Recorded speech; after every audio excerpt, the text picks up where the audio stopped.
একটু দাঁড়া দাদা, একটু এদিকে দেখো। আরে বল দাও ভাই, একটু দাঁড়া ভাই, একটু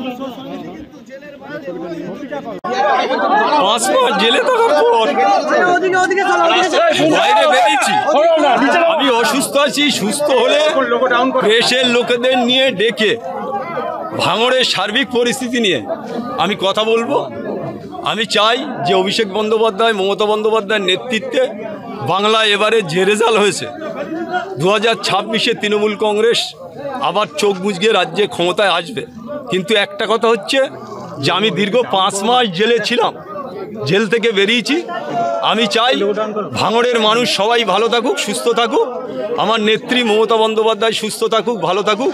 নেতা অভিষেক বন্দ্যোপাধ্যায় সুস্থ থাকুক, ভালো থাকুক।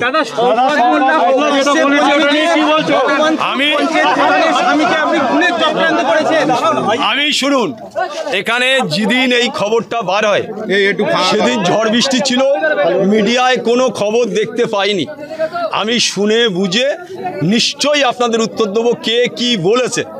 আরাবুল ইসলামের বিরুদ্ধে বলুক আর যার বিরুদ্ধে যাই বলুক, আমি সেটা আপনাদের সাথে 1 সপ্তাহের মধ্যে সমস্ত প্রেসকে ডেকে তার উত্তর দেব।